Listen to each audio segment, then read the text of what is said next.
Voilà, nous sommes réunis pour cette dernière séance du cycle dans ce lieu que vous avez l'habitude de fréquenter, moi que je découvre, qui est tout à fait à l'image d'une époque où les initiatives, les reconfigurations, les interactions entre les mondes sont ce qu'on peut espérer de mieux pour reprendre un peu la main sur notre avenir et surtout redonner du sens à nos modes de vie, redonner du sens à nos choix de vie.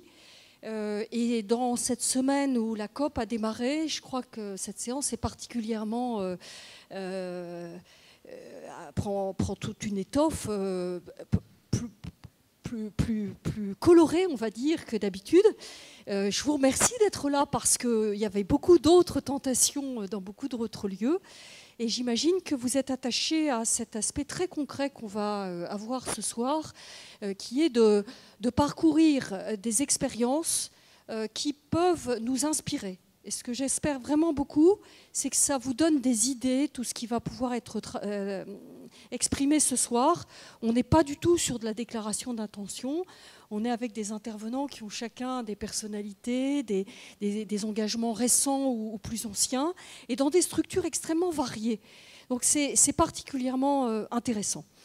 C'est intéressant de voir qu'on est très rapidement dans une époque qui va très vite, à la fois parce qu'elle est traumatisée par ce qu'on vient de vivre, et puis vous voyez qu'aujourd'hui on vient d'apprendre que l'investissement dans les énergies fossiles, c'est plus du tout à la mode, et que le désinvestissement est tout à fait en vue, puisque 500 institutions qui représentent 3,2 milliards d'euros d'actifs ont décidé de se désinvestir des énergies fossiles. C'est pour nous encourager que je dis ça, c'est-à-dire qu'on peut quelquefois avoir l'impression que ce qui va être dit ici, c'est local, que c'est modeste, mais en fait, tout se tient.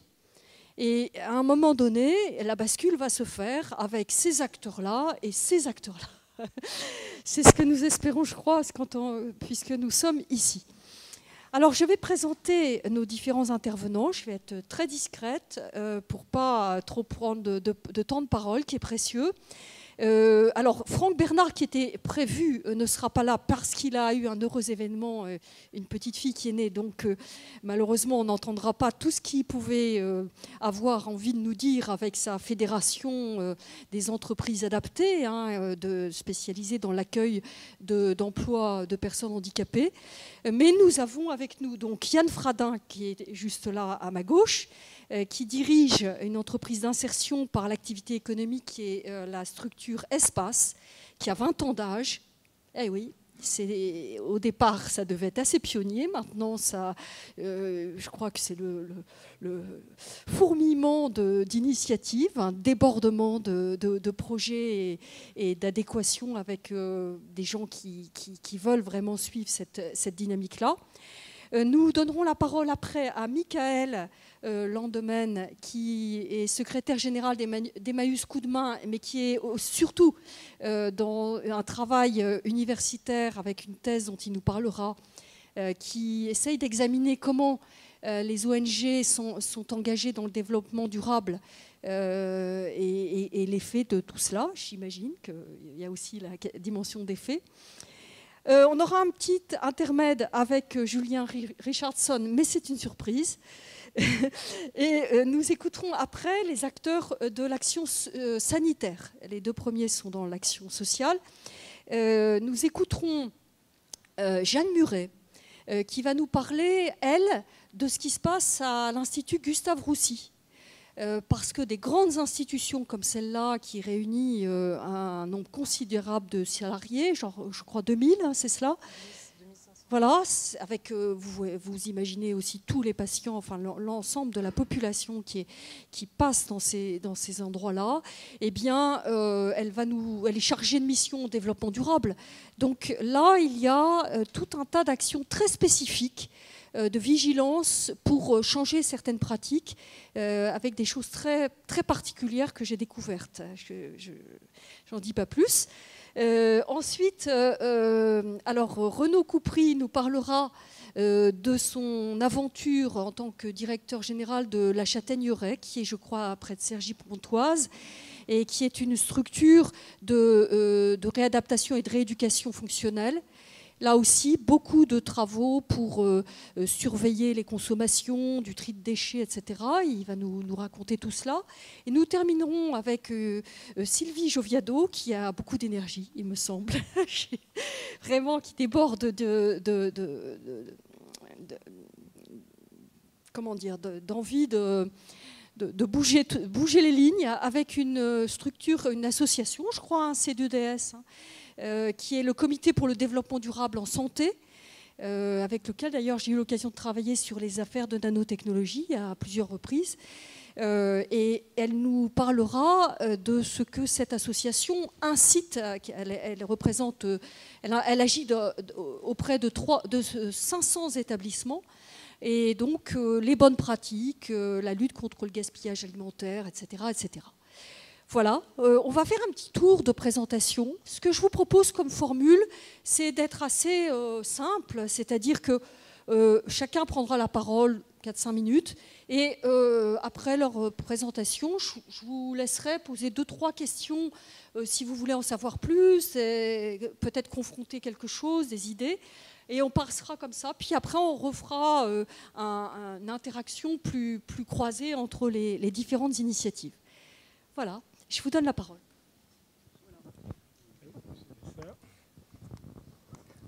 Oui, donc bonjour. L'association Espace, le groupe Espace, je dirais qu'il y a 2 entités dans sa structure, une association qui fait des chantiers d'insertion et une entreprise d'insertion qui s'appelle Nature Espace. La plus ancienne donc étant la structure de chantier d'insertion sous forme associative. Alors on travaille, donc on est installé à Chaville, on travaille sur l'Ouest parisien, sur les 3 départements Paris, Hauts-de-Seine, Yvelines, et donc on anime actuellement 13 chantiers d'insertion, donc qui représentent 130 salariés en insertion tous les jours au travail, et puis une 50aine de permanents. Et on expérimente effectivement, comme le disait Dorothée, depuis maintenant 20 ans, un peu tous les éléments de l'écologie urbaine, en partant de la nature, même si on développe aujourd'hui d'autres choses au niveau notamment du tourisme à travers la navigation fluviale. Et donc les expériences, on m'a demandé, c'est un peu qu'est-ce qu'il y a un peu comme expérience autour du social et de la nature, et comment est-ce que ça impacte évidemment avec nos questions de changement climatique. Bon, nous on travaille sur verdir la ville, c'est-à-dire vraiment verdir au maximum, et là je dirais à la fois ça explose, mais on en est encore au balbutiement au Moyen-Âge. Je dirais demain il ne faut plus qu'il y ait un trottoir où on ne voit pas à 5 mètres de la nature, quoi. C'est insupportable d'avoir des trottoirs recouverts de bitume, des cours pavés, etc., où on ne laisse pas la nature pousser. Alors on va être vachement aidé par le zéro phyto, puisque vous savez que dans 2 ans, les collectivités locales n'ont plus le droit de mettre de phytosanitaire, et dans 4 ans, les particuliers également. Il ne restera plus que l'agriculture et quelques infrastructures lourdes qui auront le droit. Donc du coup, la nature qui a déjà commencé à exploser dans des villes comme Paris, comme dans les Hauts-de-Seine, un centre de ville dans les Hauts-de-Seine ou ailleurs, Versailles ou autre, là ça va complètement exploser. Et aujourd'hui, il faut que les organismes, les gestionnaires de patrimoine, et d'abord on pourrait se dire ceux de la santé d'abord en premier lieu et du social, de ce point de vue-là, rattrapent la marche, puisqu'aujourd'hui, par exemple, je prends un exemple, on travaille beaucoup avec la ville de Courbevoie. À Courbevoie, la ville est passée dans cette démarche-là, mais son office HLM, par exemple, lui, n'est pas encore du tout dans cette démarche-là, et donc ça y est, on démarre avec eux pour lancer des jardins partagés dans les anciens HLM. Mais donc voilà, il y a une espèce de course contre la montre à la revégétalisation, à l'explosion de la nature dans la ville, au niveau des organismes, et donc il faut que ça fonctionne aussi de ce côté-là. Et pour que ça fonctionne aussi de ce côté-là, normalement, ça devrait déjà partir, puisque ça devrait déjà être parti. Alors ça se fait, on travaille avec des CCAS, avec des maisons de retraite, des EHPAD, mais par exemple, on voit que c'est lent, hein, je veux dire, parce que décision, parce que les habitudes, parce que contrat de sous-traitance, parce qu'il n'y a pas de budget ensuite pour le fonctionnement, donc les initiatives qui éventuellement s'arrêtent, mais s'il y a beaucoup de choses qui se font. Et donc, ça, de ce point de vue-là, ça peut se développer. Et dernier point, sur on mène actuellement avec l'association Aurore un autre exemple, sur l'ancien hôpital Saint-Vincent de Paul, donc, qui a été repris en friche, je dirais, par l'association pour faire de l'hébergement de personnes en très grande difficulté. Et donc, avec Aurore, on travaille sur, d'une part, l'entretien du site, donc là, avec des emplois d'insertion, mais toute la partie agriculture urbaine est en train d'être mise en place avec les usagers. Et donc les usagers sont eux-mêmes deviennent agriculteurs urbains, occupent les espaces, les bacs, etc. Et par là même également se remettent à l'emploi dans le cadre d'un dispositif qui s'appelle Premières Heures, c'est-à-dire de faire des petits contrats de travail. Donc voilà un peu ce sur quoi on travaille actuellement. Peut-être une question sur les initiatives de vos différents chantiers. Comment ça émerge? C'est des personnes comme des personnes qui peuvent être ici, qui ont une idée, envie de quelque chose? Bon, je vais passer la parole à Pascal Tramoni de la RATP dans la salle. Ils sont en train de monter un chantier d'insertion ensemble. Non, ça vient d'initiatives multiples. Hein. C'est-à-dire que ça part d'habitants d'un côté, d'institutions. Je veux dire, c'est plus une culture et qui se dit, voilà, comment on pourrait avancer et faire plus, mieux, différent. Et après, il faut le mettre en œuvre. Et je dirais, à tous les coups, ça marche. Hein. Récemment, on en parlait tout à l'heure, à Courbevoie, on a lancé ça également il y a 4-5 ans, un chantier d'insertion également, à partir de travail qu'on faisait sur la ville avec la SNCF sur les talus ferroviaires. Et on a fait déborder les talus ferroviaires dans la ville. Donc voilà, c'est un peu... Un chantier d'insertion, une activité, mais quelle qu'elle soit, hein, c'est des activités économiques. Donc une activité économique, elle part d'un projet. Là-dessus, on rajoute une dimension, quand on inclut une dimension sociale, formative très forte dedans. Et puis après, il faut arriver à mettre ensemble tous les acteurs, que ce soit pour les questions de terrain, de locaux, d'objectifs d'activité, et puis ensuite, évidemment, d'équilibre financier de l'opération. Y a-t-il des questions? Envie de partager quelque chose en complément? Pascal? Vous voulez dire quelque chose? Oui, je crois. Bonsoir. Donc pour compléter un petit peu et sur le projet qu'on est en train de mener avec Espace, donc à la RATP. Donc c'est une démarche au départ. On s'est rencontrés avec Espace il y a 2 ans, peut-être un peu plus même, pour mieux connaître un petit peu leur activité. Et à ce moment-là, nous-mêmes, on n'était pas forcément matures pour s'engager dans un chantier. Juste pour préciser que je suis aux achats, donc c'est une démarche achat à ce moment-là. Et puis, dans le cadre de notre politique achat responsable et de démarche RSE dans l'entreprise, on s'est interrogé sur le tracé du T2 pour engager une démarche à la fois de chantier d'insertion, puisqu'on est vraiment dans ces démarches d'insertion, et en même temps, tout ce qui concernait la biodiversité. C'est vrai qu'avec Espace, on s'est retrouvés sur ces 2 terrains pour monter le projet. Donc on est vraiment en cours, dernière petite ligne droite, pour démarrer en avril. Voilà. Y a-t-il d'autres témoignages? On continue notre petit tour. Alors, Michael Landemaître, je vais vous laisser nous partager. Alors, je crois que vous avez un support de quelques slides. Effectivement, j'ai quelques diapos. Je vous laisse prendre la forme qui vous va bien. Alors, je ne vais pas monopoliser trop de temps, mais en fait, j'avais choisi quelques diapos pour illustrer un petit peu, d'une part, notre projet associatif. Excusez-moi. Rapprochez. Donc, j'ai choisi quelques diapositives pour un petit peu illustrer notre projet associatif et voir aussi comment, au travers d'un projet associatif, une plus large préoccupation pour des enjeux environnementaux et climatiques peuvent s'intégrer. Et vous verrez que ce n'est pas forcément simple au quotidien. Et ensuite, je vous proposerai une petite schématisation un petit peu du processus que ça peut impliquer pour arriver à intégrer justement davantage de préoccupations environnementales dans un projet associatif. Donc nous, chez Emmaüs Coup de Main, on travaille principalement dans une association à vocation sociale qui développe des activités à la fois d'accompagnement, d'hébergement et de maraude. et qui développe effectivement des valeurs de solidarité, mais qui porte aussi dans ses gènes des préoccupations environnementales, puisque dès le départ, il y avait un souci de lutte contre le gaspillage et la surconsommation. Donc quand on voit d'emblée en fait ces activités, on peut se poser la question de comment agir, puisque avec Emmaüs, on récupère beaucoup et on a peu de moyens, et finalement notre impact au travers de ces activités, il est plutôt faible d'un point de vue environnemental, même s'il pourrait être amélioré en ayant par exemple des véhicules propres ou je sais pas, en isolant davantage nos locaux, mais tout ça, ça implique aussi beaucoup de fonds et ça peut être quelquefois difficile à mettre en œuvre. Donc nous, on s'est interrogé, mais ça a été un petit peu une démarche partagée par l'ensemble des salariés de l'association. Ce n'était pas quelque chose qui venait forcément d'en haut.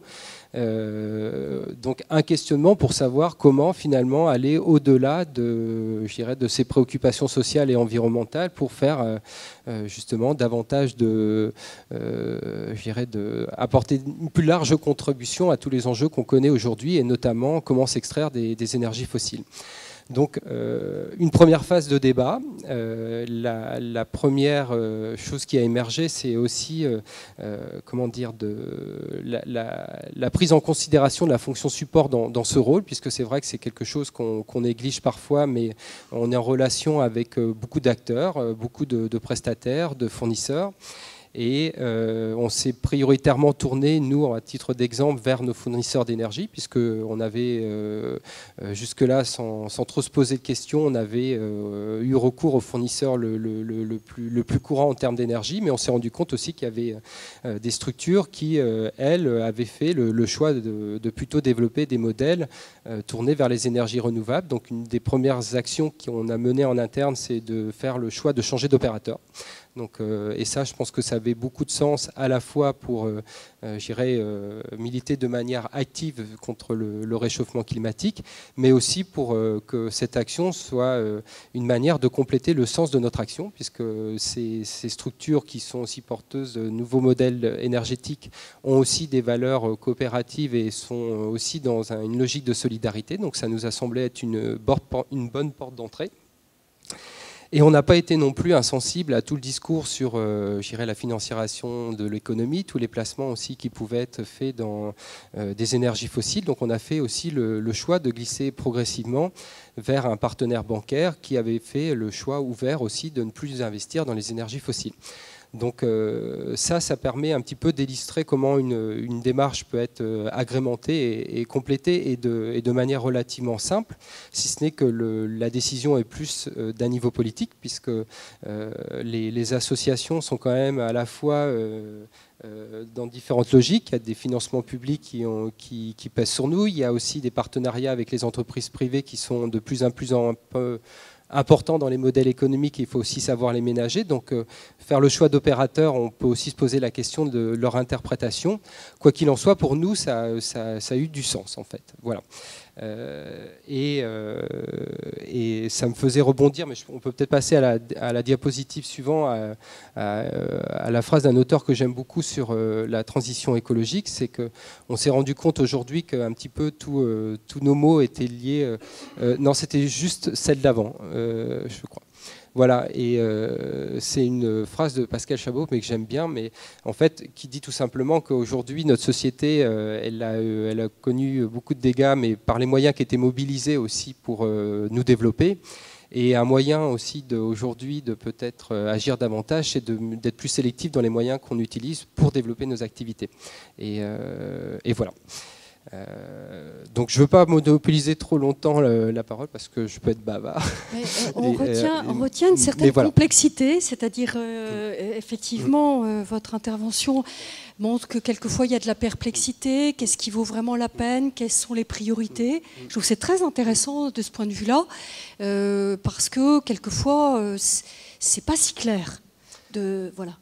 Non, c'est effectivement pas si clair. Et enfin, d'une part, d'instaurer un dialogue en fait en interne, parce que quand on est dans une association qui travaille dans le social et encore une fois qui pense avoir un faible impact d'un point de vue environnemental, arriver à se re-questionner par rapport à la manière dont les choses sont faites, ça ne s'impose pas d'emblée.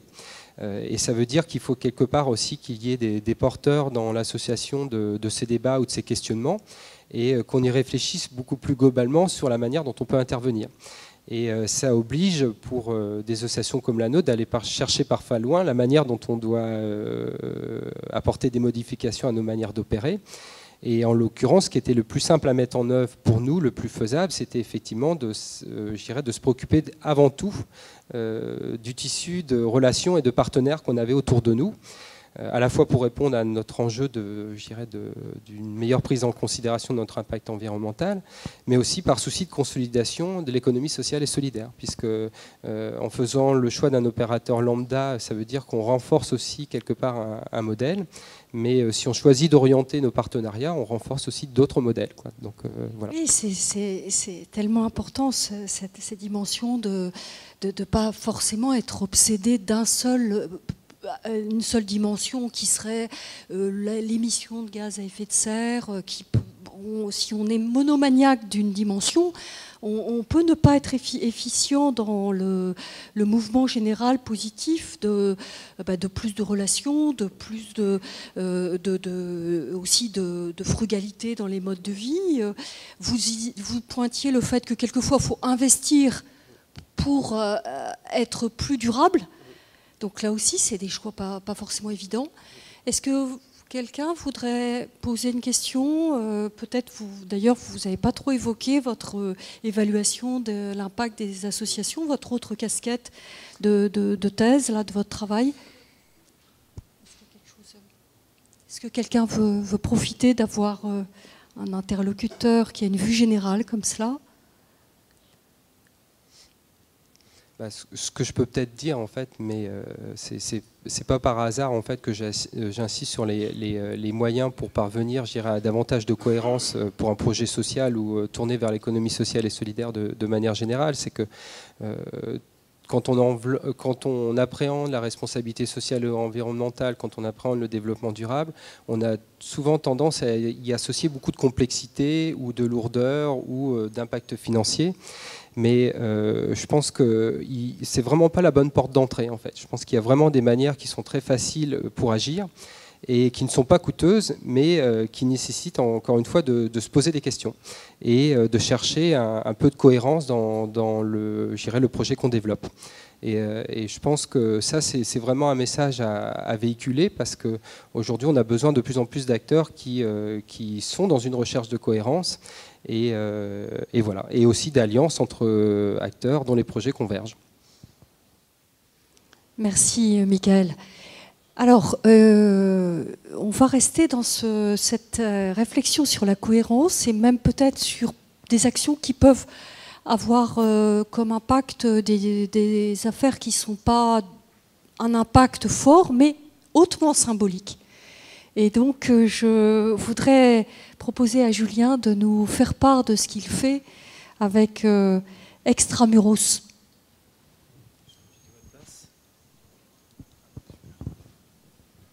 Bonsoir à tous, donc je suis la surprise, apparemment. Sur le gâteau. Je m'appelle Julien Richardson et je suis là pour vous parler très rapidement d'une entreprise originale qui s'appelle Extramuros et que j'ai le plaisir de diriger. Donc, Extramuros est né il y a 8 ans à l'initiative de Jean-François Conant, que certains d'entre vous connaissent, et qui est un militant de l'insertion professionnelle, et puis 2 artistes passionnés par la matière et par la réutilisation de la matière. Et donc j'espère que voilà, ça vous donnera des pistes de réflexion et pour certains même des pistes d'action. Pour synthétiser très rapidement, donc Extramuros est une entreprise d'insertion située à Gennevilliers qui crée et qui fabrique des objets à partir de matériaux récupérés et avec une vraie expertise particulière sur le mobilier en bois haut de gamme pour les entreprises, avec comme idée que c'est dommage d'aller couper des arbres dans les forêts alors qu'il y a plein de bois à disposition dans nos villes et qui peuvent être récupérés. C'est plus parlant avec quelques visuels. Alors, je ne pensais pas qu'on en était là. Est-ce qu'on peut repartir au premier? Voilà, donc on est très gourmand. rapide. On est gourmand. Oui. Vous avez un peu gâché l'effet de surprise sur la suite, mais voilà, donc quelques exemples d'aménagement d'une agence de communication fait à partir de bois de récupération. Donc on aperçoit du bois de chantier et assez distinctement une table de ping-pong. Le Biotope est un de nos bons clients et on peut en voir un modèle de table de réunion, table de ping-pong, pas dans cette salle, mais dans une autre salle. Puisque vous tournez un peu la tête, l'estrade qui est juste à côté de moi, l'armoire derrière vous et le bar dont on va peut-être profiter tout à l'heure ont été faits par Extramuros à partir d'anciennes boîtes de transport d'œuvres d'art. Voilà. Donc c'est un matériau qui est intéressant. Pour aller vite, on va passer à la suivante. Voilà, donc ça c'est un projet qui est intéressant. Ça a été le réaménagement complet d'un cinéma qui est situé à Nanterre. L'ancien cinéma a été complètement détruit et une partie des matériaux du cinéma a été réutilisée. La base de la banque, ce sont des grilles métalliques, c'était les parois extérieures du cinéma. On arrive à repérer les supports des bobines, donc ce qui est noir sur la banque qui servait avant le passage au numérique. Et puis derrière le bardage, là c'était le bois de chantier qui a servi au chantier du cinéma. Et puis on repère aussi, je ne sais pas si vous voyez, les piétements des fauteuils qui sont les anciens fauteuils du cinéma. On peut passer, ouais.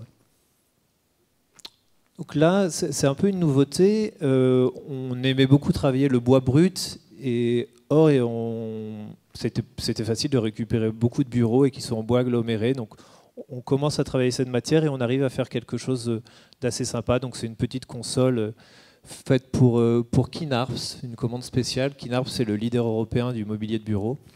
Et donc ça a été fait à partir d'anciens plateaux de bureaux qui n'étaient pas utilisés et un petit peu de bois brut également. Et puis un dernier exemple, et puis je m'arrête. Les lattes de sommier sont un matériau intéressant dont on peut faire des porte-manteaux, des corbeilles à papier, des lampes, et voire des signalétiques très simples qui peuvent servir à beaucoup de gens. Voilà, l'idéal, vraiment l'idéal, c'est quand on arrive à créer des mini-économies circulaires au sein même des entreprises en utilisant leurs propres déchets pour les rééquiper. Voilà, si ça peut en faire réfléchir certains. Et puis donc on compte parmi nos clients des grandes entreprises, La Poste, Veolia, Vinci, SNCF, ADP, et bien sûr le Biotope qui m'a fait le plaisir d'être ici ce soir. Merci beaucoup. Merci. Donc cet infini des objets, c'est une démarche. Bon, quand on a préparé un petit peu ces derniers jours cette petite intervention, c'est vrai que vous disiez, mais c'est pas forcément quelque chose qui change le devenir des déchets parce que c'est pas massif, etc. Mais ce qui est massif, par contre, c'est peut-être cet imaginaire qui va avec, c'est cette idée que ça donne à penser d'autres devenirs d'objets et dans cet état, ça peut nourrir un état d'esprit fécond. Alors, est-ce que vous le voyez dans les entreprises? Est-ce que vous savez un petit peu l'effet de ces objets une fois qu'ils sont implantés? Oui, alors c'est souvent dans les espaces d'accueil, dans les salles de réunion, et donc assez rapidement pour déjà en interne, et puis quand on reçoit des clients, je sais, pour l'avoir vécu, que la conversation s'engage beaucoup plus facilement quand on peut partir de l'objet et puis raconter une histoire. C'est très très souvent un bon prétexte pour parler d'économie circulaire et de développement durable. Je ne vais peut-être pas m'attarder trop longtemps, mais je reste à la fin s'il y en a qui ont des questions et qui veulent venir me voir. Voilà, mais vous pouvez aussi vous exprimer maintenant. Hein. Voilà, on va attendre Alors, je vais donner la parole à Madame Muret, donc Jeanne Muret, qui va nous parler des initiatives qui sont prises à l'Institut Gustave Roussy, de nature assez variée. Merci. Alors, bonsoir, donc Jeanne Muret, moi je suis médecin anesthésiste à Gustave Roussy. Et donc je vais vous raconter brièvement notre petite expérience de Gustave Roussy dans le cadre du développement durable. Donc on a commencé, il y avait depuis déjà fort longtemps des initiatives développement durable à Gustave Roussy. En particulier, il y a eu un plan déplacement entreprise qui était très célèbre parce que c'était un des premiers et qui avait permis d'amener des transports à Gustave Roussy parce que c'était très isolé, très éloigné des transports en commun. Et ça, c'était au début des années 2000, fin des années 90, début des années 2000. Puis après, il y a eu pas mal de choses qui ont été faites, mais de façon un peu isolée par certaines personnes, jusqu'à ce que l'établissement décide d'inscrire dans son projet d'établissement un certain nombre de points de développement durable. Et il y avait des projets assez classiques, d'économie, de tri des déchets, de recyclage, de diminution du gâchis, etc., qui avançaient, mais assez doucement. Alors notre expérience à nous, ça a été d'abord une expérience localisée au bloc opératoire. Donc, moi, je suis anesthésiste, donc c'est parti de là. Et je dois dire que ce qui était intéressant, c'est que le bloc opératoire, c'est un endroit fermé dans lequel les gens arrivent le matin et partent le soir. Il y a une population qui ne se renouvelle pas très fréquemment, c'est toujours un peu les mêmes personnes. C'est une structure assez grosse, Gustave Roussy, donc on est environ 200 professionnels au bloc opératoire. Et on a lancé cette démarche. Et d'une part, ça a été très intéressant parce que sur le plan de la cohésion de l'équipe, de l'enthousiasme, du travail en commun, et pour une fois, un projet qui faisait consensus, où il n'y avait pas des gens contre, des gens pour, ça a été assez intéressant sur le plan du management parce que donc c'est un projet qui a fédéré un peu l'équipe. Et puis, on a eu un certain nombre de résultats, et bon, sur des thématiques très classiques. Donc vous savez que la problématique des hôpitaux, c'est les déchets, en particulier les déchets issus des soins, plus ou moins infectieux, etc. Donc on a travaillé sur ces questions-là. On a travaillé sur la question des économies, parce que Gustave Roussy, comme les autres établissements de soins, c'est des établissements où il y a beaucoup de gâchis d'eau, d'électricité, on laisse couler les robinets, on laisse les lumières allumées. On ne prend pas du tout en considération la question du développement durable. Donc ça aussi, on a travaillé là-dessus. Et plus particulièrement, on a travaillé sur une thématique qui est propre à l'anesthésie, c'est qu'on utilise en anesthésie des gaz pour faire dormir les gens, qui sont des gaz qui sont polluants, qui sont toxiques. Et en particulier, il y a un gaz qui s'appelle le protoxyde d'azote qui pose un problème. On n'est pas les principaux producteurs de protoxyde d'azote sur Terre, parce que c'est plutôt l'agroalimentaire qui produit ce gaz. Mais dans un espace confiné, administré à des patients, voire à des gens qui le respirent parce qu'ils travaillent à côté, ça posait un vrai problème. Et donc on est arrivé, pour ce gaz en particulier, à une solution au sein de notre hôpital. Donc, pour vous faire bref, une histoire un petit peu longue, ce qui s'est passé ensuite, c'est que la direction de l'hôpital nous a demandé nous a en fait confié une mission de développement durable pour le reste de l'établissement. Donc une mission qui a pris forme l'année dernière, avec là aussi le nouveau projet d'établissement qui a intégré un certain nombre de points développement durable. Et donc cette mission qu'on a voulu vraiment partant de la base, avec vraiment des gens sur le terrain qui participent à des commissions et qui travaillent sur ces différents points, elle est en train de se mettre en place. Enfin, il y a des aspects qui sont un peu plus avancés que d'autres, mais enfin, elle est en train d'évoluer. Et c'est là aussi très intéressant parce que il y a une vraie adhésion des professionnels à ce genre de thématique. Et il y a aussi je pense le fait, on est un centre de lutte contre le cancer, donc il y a aussi toute la thématique de la pollution, des maladies chroniques, éventuellement de l'impact de la pollution sur les cancers. Donc il y a tout ça aussi qui est une réflexion qu'on a dans l'établissement et qui est très motrice pour les gens qui y travaillent et puis aussi pour les patients. On a voulu aussi que les patients fassent partie de ce projet, qui participent aux commissions. Donc c'est un sujet vraiment qui motive les gens qui travaillent à Gustave Roussy, mais aussi probablement les usagers. Et la dernière chose que je voulais vous vous raconter, c'est que on a présenté donc nos travaux à l'ASFAR, qui est la société savante de l'anesthésie-réanimation, et que ça a été très bien reçu, et que l'ASFAR, donc cette société savante, nous a demandé pour 2016 de créer une commission développement durable dans cette institution, qui donc regroupe tous les anesthésistes de France. Il y en a plus de 8000 qui exercent dans plus de 1000 établissements. Donc l'anesthésie en France, c'est 11 millions d'anesthésies par an. Donc vous pouvez imaginer que s'il y a une commission qui se monte dans une société savante, qu'elle va pouvoir donner des recommandations, émettre des recommandations, et que ça aura probablement un impact important dans les établissements de santé sur la décision d'un certain nombre de mesures en faveur du développement durable. Donc voilà ce que je peux vous dire de notre expérience locale et nationale pour ce qui est de l'anesthésie. Alors, je ne sais pas si vous avez des questions ou si vous voulez rentrer. Y a-t-il des questions? Parce qu'il y a pas mal de choses qui pourraient être précisées. Alors, oui.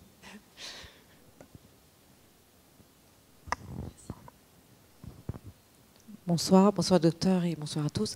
Je voulais juste savoir, en particulier dans votre domaine de la cancérologie et plus largement aussi dans tout ce qui est traitement, est-ce qu'on est forcément en face d'un dilemme coût-bénéfice, enfin, ou moindre mal? Est-ce que en fait, les traitements et les éléments dont vous parliez, les gaz, etc., est-ce que tous ces composants-là est-ce qu'on peut avoir une alternative, pardonnez-moi, j'ai du mal à formuler la question, plus respectueuse du développement durable? Ou est-ce qu'on est obligé de faire finalement un choix entre, oui, on va être peut-être plus respectueux de l'environnement ou respectueux des personnes ou que sais-je, mais ça va peut-être amoindrir l'efficacité des traitements ou ralentir l'efficacité. Enfin, est-ce qu'il y a des solutions déjà connues ou identifiées où vous auriez des traitements aussi efficaces mais avec un moindre impact? Ou alors est-ce que ce domaine-là démarre? Alors, en ce qui concerne l'anesthésie, la réponse est oui, puisque donc, ces gaz dont je vous parle, c'est des gaz qui ont été utilisés depuis les années 50, donc c'est vraiment des produits très anciens, et ils ont été remplacés par d'autres produits, mais qui sont plus chers. Et donc, effectivement, ça pose le problème du coût. Mais en même temps, ce que je disais tout à l'heure, on discutait de ça, c'est que on peut aussi travailler avec les fournisseurs, et que quand on augmente le nombre d'achats, on peut aussi négocier les prix. Donc c'est une démarche à avoir, une discussion à avoir, et puis effectivement une discussion bénéfice-risque.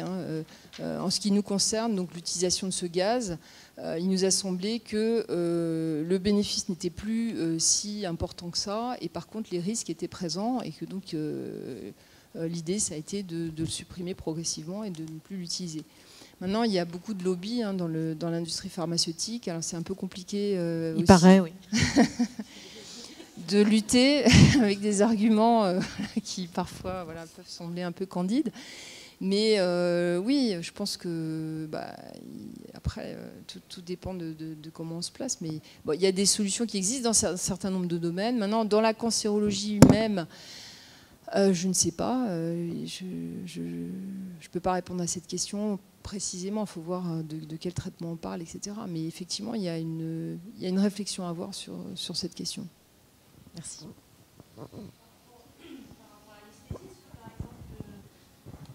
L'hypnose et quelque chose sont des techniques qui se développent. Alors, et là, pour le coup, on doit être assez développement durable. On en a parlé aussi.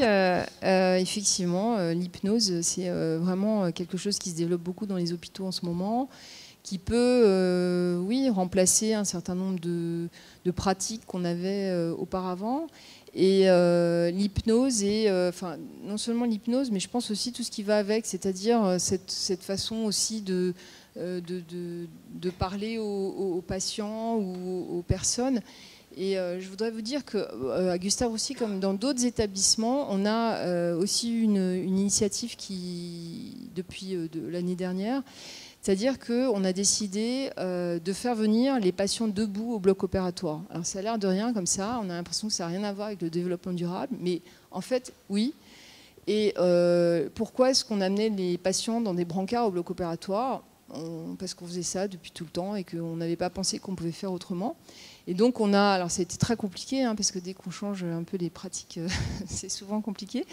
Mais on s'est rendu compte que d'abord les patients étaient beaucoup plus contents de venir debout avec leurs lunettes, leurs perruques, leurs appareils auditifs, que de venir allongés dans un brancard à regarder les néons au plafond. Et qu'en plus, par exemple, pour les brancardiers, véhiculer un lit vide, parce qu'au bout d'un moment, il faut quand même amener le lit au bloc opératoire. Donc, mais véhiculer un lit vide, c'était mieux, il y avait moins de troubles musculo-squelettiques, voilà, il y avait toute une série de conséquences qui étaient bénéfiques en termes, je pense, de développement durable. On utilisait moins les ascenseurs. Un brancardier pouvait amener 4 ou 5 malades en même temps puisqu'il les amenait debout que de venir en ascenseur, etc. Donc ça a été toute une série de choses qui ont découlé de cette décision qu'on a prise dans le cadre d'un projet hypnose, hypnothérapie, hypnose conversationnelle et qui était vraiment tourné vers le patient et vers une autre façon de s'adresser au patient. Et ce que je voulais vous dire aussi dans les initiatives qui sont prises dans les hôpitaux et en particulier à Gustave Roussy, c'est qu'on a travaillé sur un projet que moi je trouve vraiment remarquable, mais bon, on n'a pas eu le financement encore, on essaie de l'avoir, qui est un projet qui vise à intégrer aussi toute la culture numérique, les nouvelles technologies, le big data, et où on voulait en fait développer des consultations à distance, donc la télémédecine. Et je pense que ça aussi, c'est un projet qui va dans le sens du développement durable, parce que vous imaginez qu'il y a un certain nombre de consultations qu'on avait identifiées, mais à l'échelle de Gustave Roussy, ça représente des milliers de consultations, qu'on pouvait faire à domicile, soit par un équivalent de Skype sécurisé, soit par téléphone. Et donc ça évitait aux patients de se déplacer. Vous savez qu'il y a le problème du transport des patients qui coûte cher, qui pollue, des patients qui viennent de loin. Mais aussi ça diminuait l'occupation des locaux, ça diminuait un certain nombre de charges et de coûts qui avaient sûrement une répercussion en termes de développement durable. Et je pense que ça, c'est des initiatives qu'il faut mettre en place dans les hôpitaux, mais c'est compliqué, c'est cher, voilà, il faut se lancer dans ce genre de choses et je pense qu'on va dans le bon sens.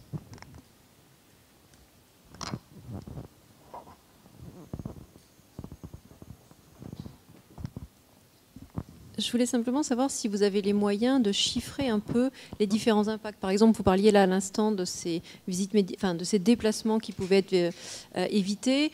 On peut peut-être imaginer qu'en ayant fait le calcul, on se rende compte immédiatement que pour la sécurité sociale, on retire tant et tant. Est-ce que vous avez des moyens de calculer tout ça dans le cadre de votre mission, dans le projet d'établissement ?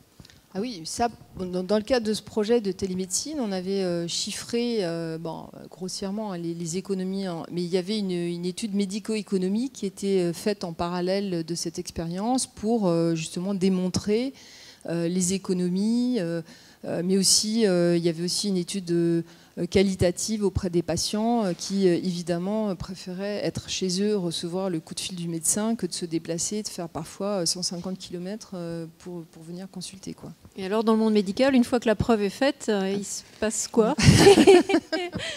C'est pas eux qui comme en entreprise, oui. Non, mais c'est bon. Vous devez en référer à des autorités de sécurité sociale? Comment ça se passe je vous dis, dans le cadre de ce projet, on a été très déçus. Il y avait un appel d'offres de l'ARS et je ne sais pas qui a gagné l'appel d'offres, mais nous, on ne l'a pas gagné. Mais c'était pour un projet de télémédecine, donc c'est forcément un projet de télémédecine qu'il a gagné. Mais oui, il y a des choses évidentes, mais après, vous savez comme moi que, quand même si c'est écrit, c'est comme tout ce qui se passe en ce moment. On savait, l'histoire des 2 degrés, tout le monde savait, mais on ne fait rien, quoi. Une autre question que je voulais vous poser aussi, c'est l'impact social en termes de ressources humaines. Vous parlez d'expérience des brancardiers que j'ai un petit peu testé, un peu vu. Moi, je vois aussi un changement de métier pour les brancardiers, qui se trouvent du coup des accompagnants humains qui voient un peu plus de sens à leur job plutôt que de pousser. Est-ce que ça, vous avez un retour de leur part? Est-ce que vous cherchez à le valoriser? Oui, tout à fait. Ça, c'était une partie du projet Patient Debout. Et c'était ce qui était très intéressant, c'est qu'au début, il y a une hostilité importante des brancardiers parce que voilà, dès qu'on touche quelque chose, c'est compliqué. C'est des métiers, des gens parfois qui n'ont pas forcément une éducation très poussée. Mais alors, une fois qu'ils ont compris qu'on n'allait pas leur retirer le pain de la bouche et que ça gardait un sens, ils ont été très moteurs dans ce projet. Et effectivement, il y a maintenant un aspect aussi managérial sur ces questions-là, sur essayer de voir comment on peut transformer leur métier, et puis justement être plus au contact des patients. Ils ont un vrai rôle à jouer et très important, parce que c'est vraiment des gens qui ont un rôle transversal dans l'hôpital, hein, qui vont partout. Et alors on l'a pas chiffré, on n'a pas encore d'idée pour savoir comment le mesurer, mais effectivement, je pense que c'est un point important. Comme quoi, du développement durable, on peut arriver à plein de choses diverses. Le développement durable, il est avant tout social, surtout dans des métiers comme ça, j'imagine. Merci pour cette série de questions passionnantes. Moi, j'en ajouterais une quand même, parce que les médicaments, il se fait que j'ai été amenée, quand je dirigeais l'association Vivagora, qui s'occupait de débats publics, le ministère de l'Environnement nous avait confié un dialogue de parties prenantes, des focus group sur les médicaments dans l'eau. Et nous avions, dans le cadre de plan santé-environnement, donc on doit être au deuxième, et force est de constater que les parties prenantes prises séparément dans ces focus group, vétérinaires, éleveurs, consommateurs, prescripteurs, avaient bigrement envie de sortir de la situation dans laquelle nous sommes. Mais vraiment. Et donc, ils nous ont poussé à dire, mais bon, ok, on a participé à ça, mais on voudrait qu'il y ait un site d'observation, d'information, de partage de données, etc. Et nous-mêmes, nous sommes retournés vers le ministère après avoir livré notre état des lieux pour dire, mais voilà, la demande, c'est clairement d'avoir un site d'information, etc. Donc, en fait, on constate une demande énorme. Et le ministère, il n'a rien fait depuis. Ça fait au moins 3 ans, là, maintenant. Qu'est-ce que vous en pensez ? J'en pense d'autant plus de choses que dans un centre de lutte contre le cancer, on est quand même en train de traiter des patients pour des cancers avec des drogues qui sont chimiotoxiques, et que effectivement ça part dans l'eau, dans tous les excréments, etc., partent dans les choses publiques. Pour le moment, il n'y a pas de prise en compte de ça. Et c'est un vrai problème. Nous, on en est vraiment conscients, d'autant qu'il y a aussi l'exposition des personnels à ces toxicités. Hein. C'est une vraie pollution à l'intérieur de l'hôpital et à l'extérieur de l'hôpital quand ça sort dans les égouts, quoi. Donc ça, c'est aussi un sujet qu'on veut suivre. Mais je pense que Madame Joviado, elle doit avoir plein de choses à nous dire là-dessus, parce que voilà, il travaille beaucoup sur ces questions, et moi, j'ai pas de réponse. Mais c'est comme la prévention. Vous avez évoqué ces dimensions de prévention. C'est vrai que des personnes atteintes par un cancer se disent, pourquoi moi, qu'est-ce que j'ai subi, quel est l'environnement. Et puis effectivement, on sait très bien que l'environnement a un rôle très très très très fort, et donc ça pourrait aussi être assez légitime qu'un institut comme le vôtre affiche et s'engage, et une activité qui montre une certaine cohérence, puisque c'était le mot qui était juste lancé avant, une cohérence dans l'action. On ne peut pas juste, on court après, on essaye de soigner, mais comment est-ce qu'on essaye de faire aussi sortir les patients dans des environnements qui vont leur être favorables en termes d'alimentation, en termes de mode de vie, etc. Donc beaucoup de choses dans tout cela. On va écouter nos intervenants suivants pour poursuivre. Merci beaucoup. Monsieur Renaud Coupry, donc vous allez nous parler de choses très, très précises, vous aussi, dans vos 2 établissements, je crois. Donc vous avez la parole. Merci. Voilà, alors en fait, je viens à un double titre. D'abord parce que je suis au conseil d'administration de la FEAP, qui est une des 3 grandes fédérations hospitalières, celle qui représente le secteur des établissements privés à but non lucratif, sanitaires, mais aussi des établissements médico-sociaux et sociaux. 4000 établissements, à peu près 250 000 salariés. Et la FEAP a engagé en 2 temps, en fait, d'abord une réflexion, puis des démarches dans le domaine de la RSE et du développement durable, quand les projets ont commencé à émerger à peine au sein du conseil d'administration, je me suis précipité pour apporter un soutien personnel. Et voilà, maintenant on est dans une phase d'action, donc avec des chantiers qui ont été engagés, d'abord dans le tri des déchets, qui était un des sujets redondants dans le secteur hospitalier, mais également dans des questions davantage d'ordre social, sur l'image employeur, et puis d'autres questions qui sont propres à notre secteur. Et puis par ailleurs, donc, dans ma vie professionnelle, je suis aussi directeur général d'une association qui a 2 établissements qui font de la rééducation et de la réadaptation fonctionnelle dans la région. Et dans ces 2 établissements, nous avons aussi engagé des démarches. Alors j'aime pas trop les concepts, mais on est obligé de s'en servir parce que justement ils permettent de faire des synthèses, mais donc des démarches qui s'inspirent ou qui rejoignent la RSE. Alors pourquoi d'abord cet engagement dans ces différents niveaux? C'est parce que d'abord il y a des convictions personnelles. Alors je ne suis pas né de milieu écolo ou quoi que ce soit, hein. Sans ça se verrait je pense, mais j'ai une expérience de chef scout qui a beaucoup compté. J'ai des lectures aussi qui m'ont marqué. Je voudrais citer, parce que je pense que ça peut... un intellectuel du milieu du XXe siècle qui s'appelle Pierre Teilhard de Chardin, qui était anthropologue, paléontologue, et puis aussi jésuite et intello, et qui a été surtout, je pense, un éclaireur d'idées avant beaucoup d'autres personnes, et qui, dans sa vision donc, du processus de développement de l'univers, a remarqué un certain nombre d'éléments redondants, par exemple que l'évolution s'était faite par paliers, donc avec des ruptures chaque fois qu'on grimpait, et puis ensuite une durée pour les paliers, et puis qu'on assistait de manière, j'ai une tendance lourde en fait à un phénomène de convergence, de complexité, de conscience.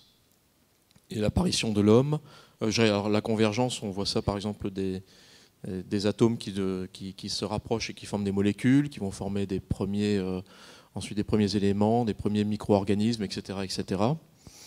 Puis on arrive avec l'Homo sapiens à un niveau de complexité dans le cerveau qui est absolument fabuleux, qui n'est pas encore exploité à son potentiel maximum.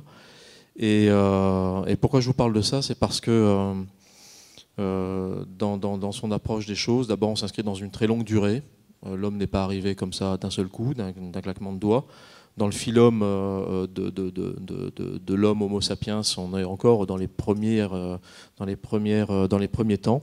Donc il y a encore beaucoup de temps à être ce que nous sommes et à s'enrichir dans ce que nous sommes. Et puis cette complexité, on se dit mais finalement est-ce qu'il y aura quelque chose après l'homme?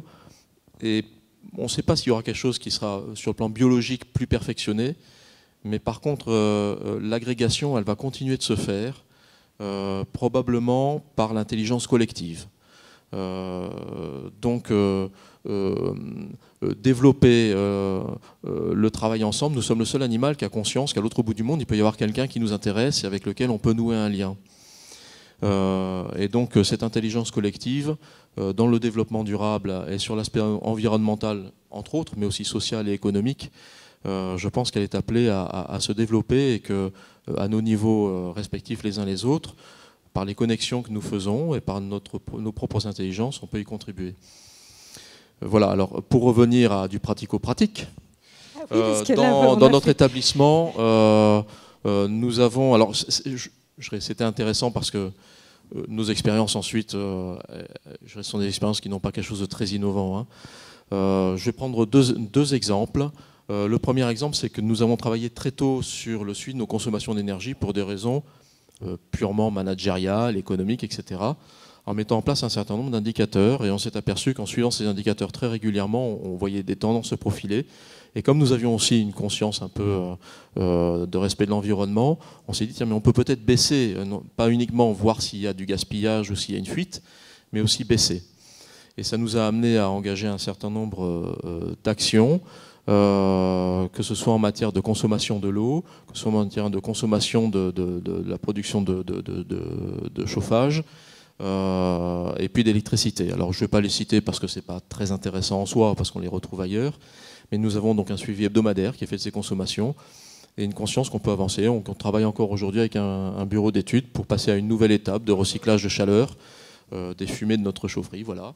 Donc ça c'est le premier exemple. Le deuxième exemple que je voudrais citer, c'est qu'on a engagé, on a fait réaliser il y a pas longtemps un inventaire de la biodiversité végétale du site sur lequel nous sommes implantés. Alors pourquoi c'était intéressant? C'est d'abord parce qu'on souhaite valoriser le fait qu'en conservant un espace vert, on contribue à notre échelle, modestement, mais à la protection de l'environnement et à la préservation de la planète. Mais c'est aussi parce qu'on a fait travailler des stagiaires et qu'on estimait qu'en faisant travailler des stagiaires, on en accueille dans beaucoup de secteurs dans nos entreprises, dans nos deux établissements. On contribue aussi au développement durable sur l'aspect social, puisque ce sont les générations de l'avenir. Et qu'on sait que c'est très difficile de trouver un stage aujourd'hui dans de nombreuses situations pour les étudiants. Nous avons décidé, à la suite de cet inventaire, de réaliser un parcours d'abord de découverte et de familiarisation avec justement cet environnement bio-végétal, mais également un parcours accessible aux personnes handicapées qui sont chez nous, et puis aussi de promouvoir donc la découverte des espaces verts dans le cadre d'une action manger bouger. Donc on s'inscrit là aussi dans un volet social. Alors ce que j'ai découvert en tant que manager, c'est qu'à chaque fois qu'on a engagé très concrètement une action dans le domaine du développement durable sous l'un des trois volets, il y a toujours un retour sur bénéfice en fait. Que ce soit sur les énergies, on s'en doute bien, mais sur beaucoup d'autres questions, que ce soit sur le plan social ou économique, on en retire un bénéfice. Voilà ce que je pourrais dire pour ne pas parler trop longtemps non plus. Un point qu'on pourrait évoquer ici et surtout avec vous, c'est la question de la vulnérabilité pour les personnes qui viennent dans vos établissements, notamment dans le contexte du réchauffement climatique avec des épisodes de sécheresse et de fragilisation par une sorte d'épreuve, par ces hautes chaleurs. Comment vous prenez cette chose-là et est-ce que on va voir émerger des sortes de collectifs, des personnes vulnérables, à chaque fois qu'il y a une sécheresse, un épisode de grande chaleur, on pense aux personnes âgées, mais il y en a bien d'autres. Et donc, est-ce qu'il n'y aurait pas quelque chose qui pourrait se profiler et qui ne serait pas inutile du point de vue de la manière pour notre société de se dire comment je traite les personnes fragiles et si, à cause de cela, ces personnes sont confrontées à des maladies plus graves ou même à des menaces sur leur pronostic vital, c'est une prise de conscience. Qu'est-ce que vous en pensez? Alors, c'est sûr que l'environnement a un impact sur la santé. Et sur le plan international, on en est tous convaincus. Moi, ce que j'observe, c'est tout d'abord dans nos établissements, nous accueillons régulièrement des personnes qui viennent de pays étrangers. Donc il y a à la fois ce problème d'impact climatique, mais également ce problème de développement en général, d'accès au savoir, aux études, aux investissements. Nous avons beaucoup dans mes deux établissements, on a beaucoup de personnes qui viennent des pays du Proche-Orient, du Maghreb, d'Afrique, quel que soit leur milieu social.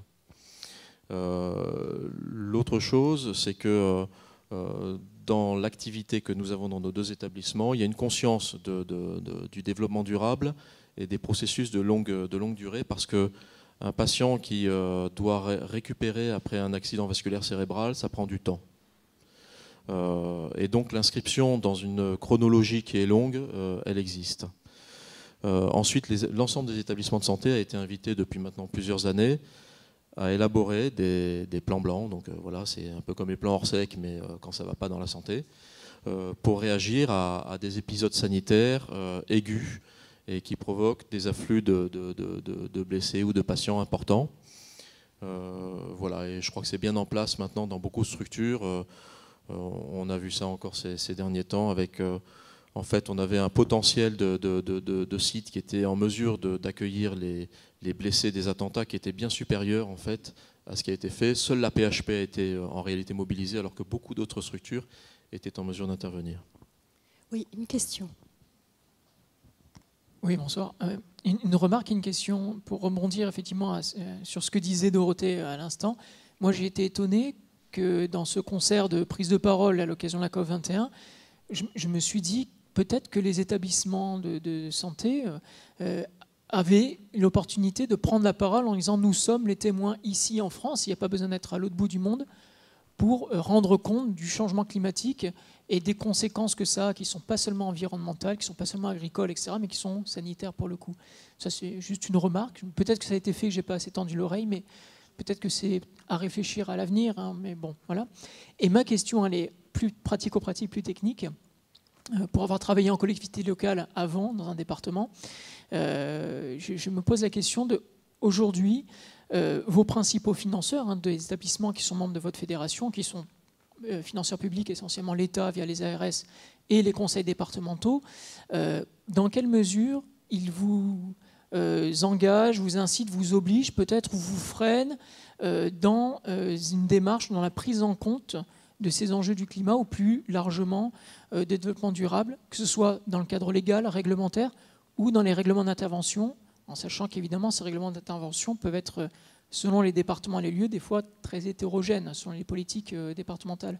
Et je serais curieux de savoir comment ça se noue ces discussions-là, ou est-ce qu'elles se nouent tout simplement ou pas, parce qu'il y a des discussions budgétaires hein, sur les tarifs, etc. Mais est-ce que là-dessus, qu'est-ce qu'il en est, quoi ? Alors je ne sais pas si je répondrai directement à votre remarque et à votre question. La première chose, mais je ne suis pas le plus qualifié pour répondre sur la mobilisation du secteur de la santé, parce que je suis convaincu qu'il est mobilisé, mais juste pour vous donner un éclaircissement, c'est que le monde de la santé a vécu en l'espace de 20 ans une transformation absolument considérable, puisqu'il est arrivé dans une logique d'entreprise en fait, hein, et de gestion de ressources qui ne sont pas illimitées, que ce soit les ressources financières, humaines, etc. Et ça s'est fait à marche forcée.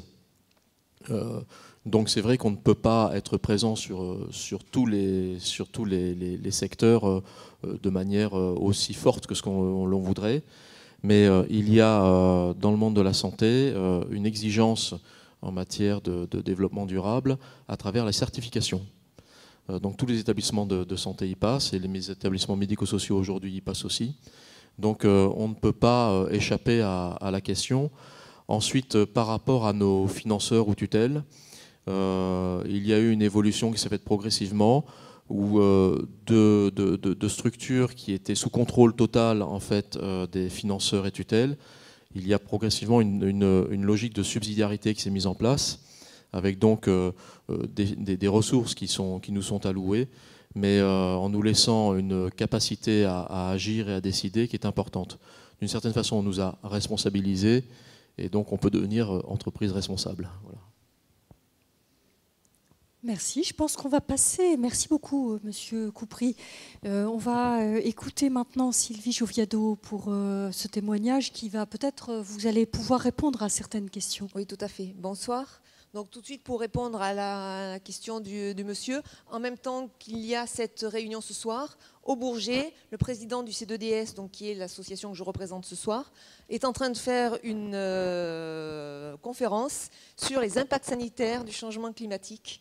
Donc voilà, on est tout à fait dans le sujet, puisque bien entendu, ces impacts sanitaires sont présents, avec des maladies émergentes, avec, donc là, peut-être que les médecins seraient plus à même d'en parler, mais on voit aujourd'hui et en France déjà quelques nouvelles maladies apparaître, quelques symptômes supplémentaires qui vont être légion dans peu de temps.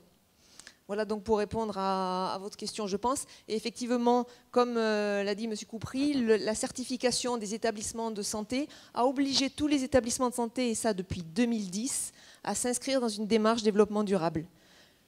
Elle peut être très basique, mais en tout cas, elle a demandé aux établissements d'y réfléchir.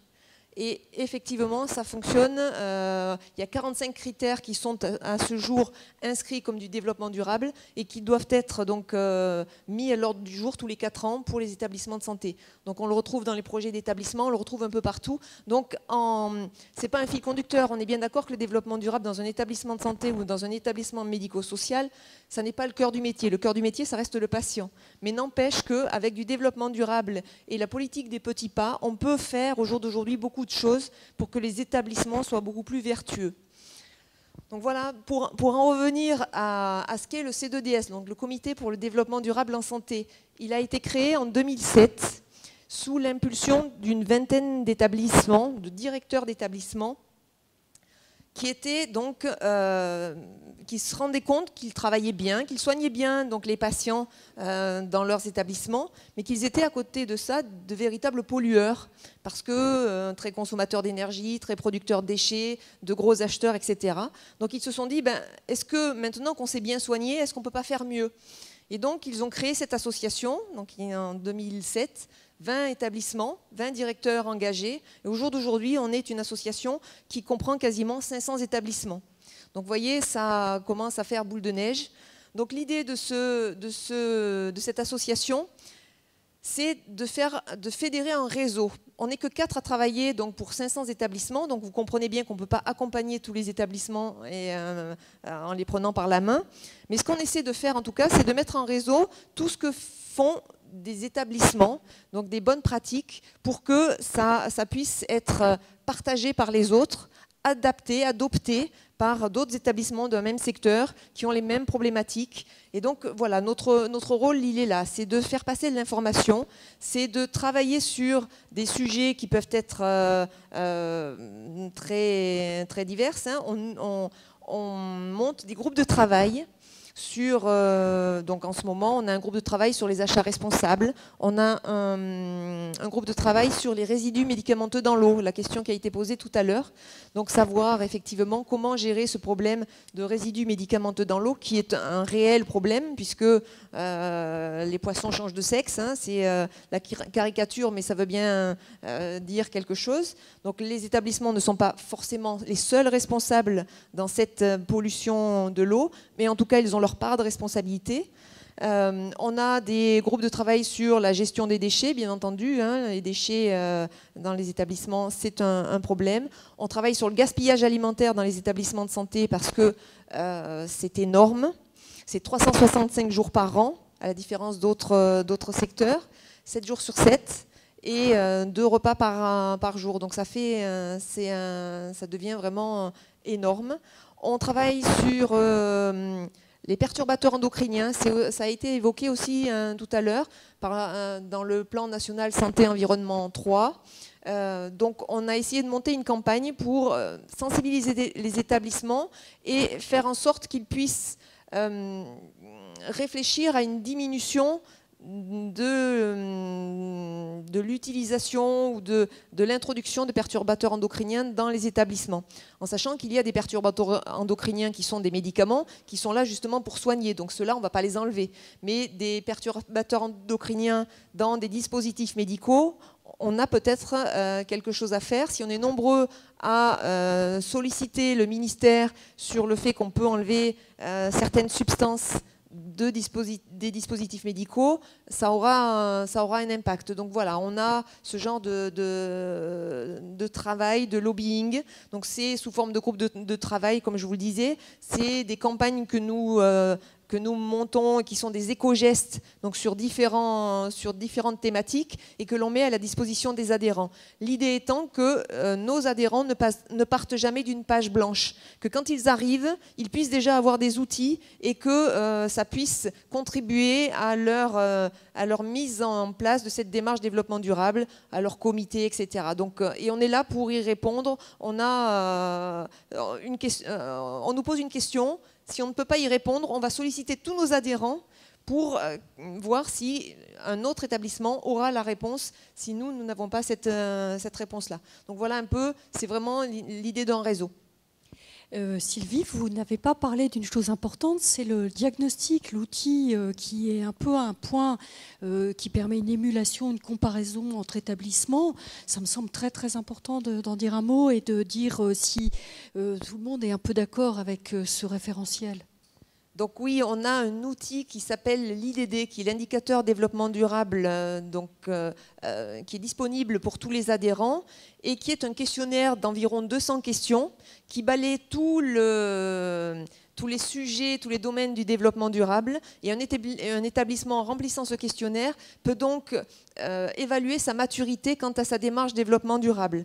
Il peut, à partir de là aussi, construire un plan d'action annuel, pluriannuel, en disant bon, cette année, ça a été évoqué déjà, hein, je vais travailler sur mes déchets ou je vais travailler sur ma gestion d'énergie parce que je m'aperçois que je ne suis pas bon là et que les indicateurs des autres établissements semblent dire que je peux faire des efforts sur ce sujet-là. Donc ce questionnaire et qui a été donc sectorisé pour essayer de répondre au mieux aux établissements qui ont des activités différentes. On a des gros établissements qui sont donc de la chirurgie, de la médecine et de l'obstétrique. À côté de ça, on a des établissements qui sont des établissements de soins de suite et de réadaptation qui ont une durée de séjour plus longue, qui n'ont pas de bloc opératoire, donc qui ont d'autres contraintes. On a des maisons, des EHPAD, donc des établissements d'hébergement pour personnes âgées et dépendantes qui ont aussi d'autres contraintes. Donc on a développé des outils, un questionnaire différent pour chaque type d'activité pour répondre au mieux donc aux établissements.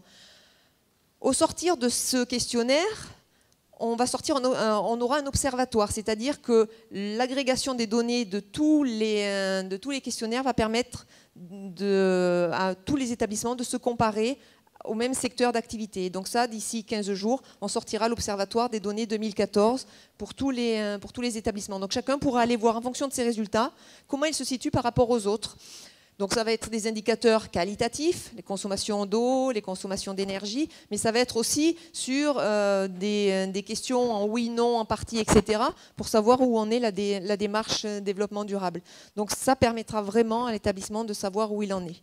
Donc jusqu'à maintenant, on avait 2 outils disponibles pour les établissements, un développé par le C2DS donc, que je représente ce soir, et un autre qui s'appelait le baromètre pour le développement durable. Et les deux donc, ont fusionné il y a peu de temps. Donc il n'y aura plus qu'un outil pour les établissements, ce qui permettra vraiment d'avoir une agrégation complète et de faire plus de lobbying vis-à-vis des ministères, parce que quand on saura donc, les difficultés rencontrées par les établissements, on pourra aller devant les ministères en leur disant, ben, voyez, le C2DS représente tant de millions de mètres carrés d'établissements, de locaux, il faut aller vers de la transition énergétique. Au jour d'aujourd'hui, leurs tarifs, ben, c'est vous qui les fixez. Vous leur demandez de faire des économies d'énergie, avec quels moyens? Donc si on a plus de données pertinentes, on pourra leur dire, ben voilà, maintenant il faut que vous allouiez des moyens à ces établissements, c'est aussi le rôle du C2DS, donc par du prêt à taux zéro, par différentes choses, pour les aider à cette transition énergétique.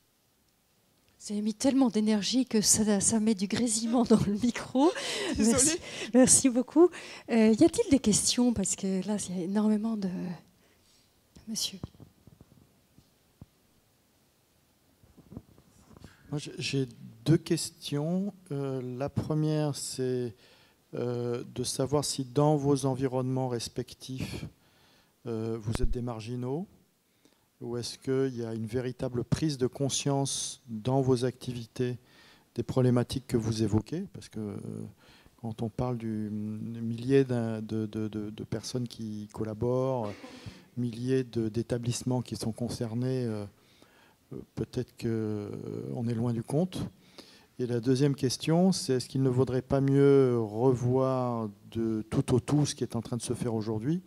Parce que transformer des hôpitaux, transformer des maisons de retraite ou des centres tels que vous les décriviez, ne serait-ce qu'une salle d'opération, est-ce qu'il ne vaut pas mieux, dans tout ce qui est en train de se faire aujourd'hui, de revisiter la manière dont on fait les choses plutôt que d'essayer de corriger un tir qui était très mal parti il y a déjà 40 ou 50 ans. C'est une grosse question là. Oui, là, vous posez une question cruciale et qui me titillait pendant notre débat. La première chose, c'est que les établissements de santé sont en train de rattraper un gros retard d'investissement par rapport à leur immobilier et leur emprise foncière. On est je dirais souvent sur des très grandes structures, donc qui ont une atteinte réelle sur les espaces verts et l'environnement, et qui restent quand même conçus sur un modèle, pour une grande majorité d'entre elles, qui est un modèle lointain en fait, je vais dire une autre histoire. Est-ce qu'aujourd'hui, ce qui se construit pour l'avenir est en phase avec ces problématiques de développement durable?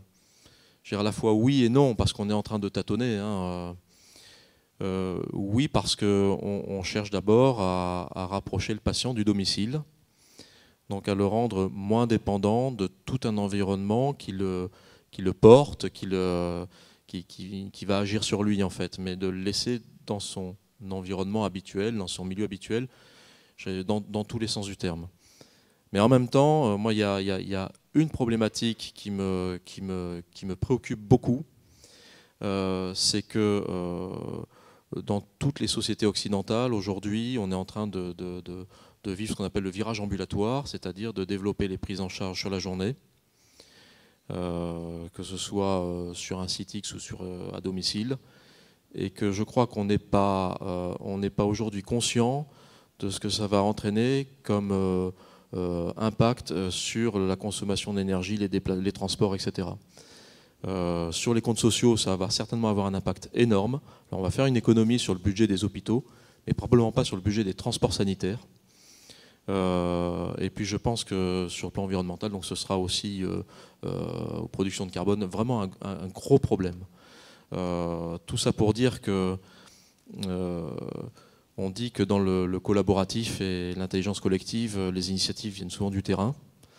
Et je pense que là, nous avons sur le terrain un travail à faire et que les gouvernements et les gens qui nous dirigent ne peuvent pas être comment dire, à toutes les manettes à la fois. Donc il faut rester acteur sur le terrain. Alors après ça, est-ce qu'il y a beaucoup de monde ?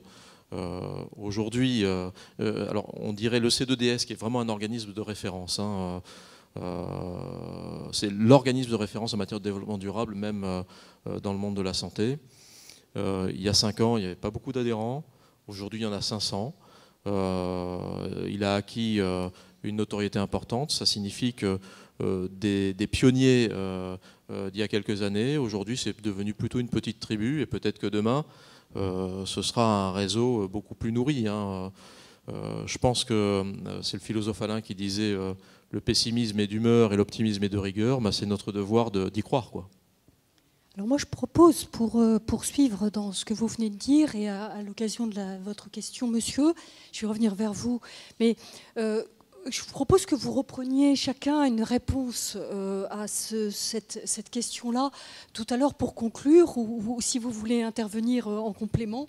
Je vais laisser la parole à monsieur, mais je trouve que se poser la question globalement de... Vous avez chacun dit problème de cohérence, problème de patient debout, problème d'intégrer différentes dimensions. Ce problème de changement climatique, il nous pose des problèmes de mode de développement, en fait, tout simplement. Donc on a une ampleur de notre questionnement.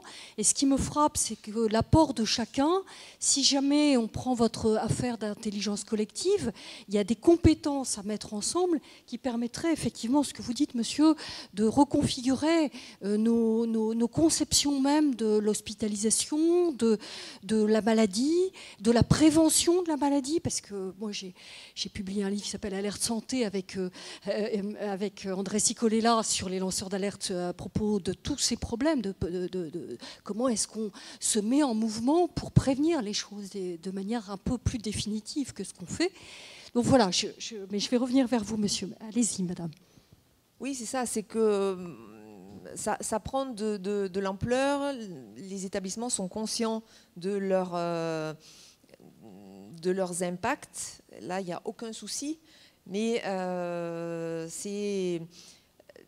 Tous les établissements de santé en France, de toute façon, ont réfléchi à des questions avec une maturité plus ou moins importante. On est toujours dans une échelle qui est énorme. On a des établissements qui ont des jardins sur les toits et qui peuvent comme ça nourrir en partie avec la salade certains patients, et puis d'autres qui en sont vraiment qu'au début de l'approche. Il y a un gap important. Mais en tout cas, il y a une certaine sensibilisation du secteur et le patient restant toujours au cœur de l'activité. Alors, monsieur. Ah, pardon. Non, moi je voulais juste ajouter à ça que sur la mobilisation des personnels, je pense que c'est en train de changer. C'est vrai que jusqu'à présent, on s'occupait des patients, des malades, mais en fait, on s'est rendu compte que les deux thématiques se rejoignaient et que peut-être que les patients étaient malades à cause des problèmes de pollution, de développement durable, etc. Donc, c'est une vraie prise de conscience et je ne pense pas qu'on soit des loups solitaires. Il y a vraiment beaucoup de gens qui se mobilisent sur le terrain. Je crois que on est sur la bonne voie.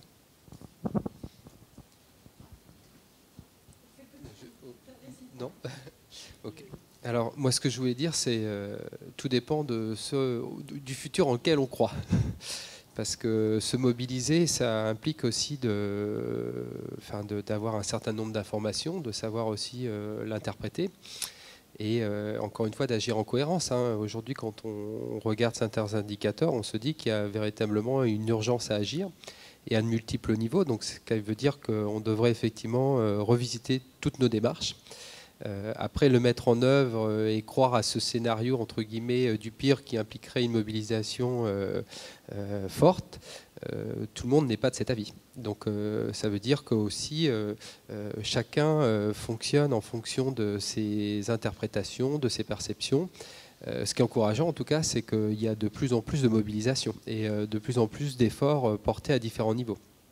Mais voilà, en fait, aujourd'hui, je pense qu'il faut aussi que les impulsions viennent de plus en plus d'en bas et qu'on sache les écouter et qu'on sache aussi comprendre que d'en haut ne vient pas toujours que des bonnes impulsions, en fait. Et voilà. Oui, quelques remarques par rapport à tout ce qui a été dit. Moi, j'ai pas mal apprécié le rapport avec notamment le soin et les personnes, par exemple, l'exemple des personnes qui ont un AVC. Mais c'est vrai que la nature, elle a un rythme. L'homme en fait partie, l'être humain, on fait partie de la nature. Et la nature, elle est à notre rythme. Et donc, on a un peu cassé le rythme en allant trop vite. Et quelque part, quand on est faible, quand effectivement on est malade, quand on a des problèmes psychiques, etc., on se remet au rythme de la nature.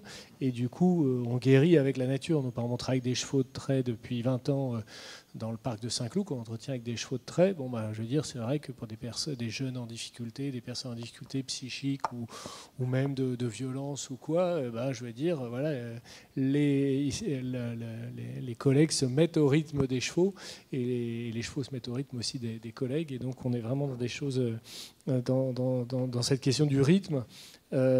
Et donc, pour les questions qui ont été évoquées, différentes questions, et puis la question effectivement de la biodiversité, donc bravo pour ce que vous faites, parce que apparemment, il y a pas mal de choses vraiment bien, parce que effectivement, tout l'espace vert urbain, et quand je dis urbain, c'est assez large, l'espace vert anthropisé, vous avez compris, dans les maisons ou en milieu périurbain, c'est catastrophique. C'est de l'espace qui n'est pas géré, qui est mal géré, qui est géré mais très mal géré, qui n'est pas utilisé. Et donc le renouveau de l'agriculture urbaine, ce qu'on appelle l'agriculture urbaine, aujourd'hui est en train de faire complètement revisiter ça très fortement. Et aujourd'hui, on voit apparaître, pour en répondre à la question de est-ce qu'il ne faut pas repenser, reprendre les choses au départ. Aujourd'hui, les immeubles, de bureaux, nous on travaille sur pas mal de projets, soit de bureaux, de copropriétés, d'ensembles sociaux, il n'y a plus d'espace vert, il y a des espaces cultivés. Donc que ce soit en terrasse, que ce soit au sol. Et moi je dis, demain, n'hésitez pas à vous procurer le livre de Nature Paris sur l'agriculture urbaine qui vient de sortir, qui est diffusé gratuitement. donc Nature Paris, qui est l'agence régionale de la biodiversité, qui est extraordinaire, qui fait le point sur vraiment tout ce qui est de plus actuel sur le sujet.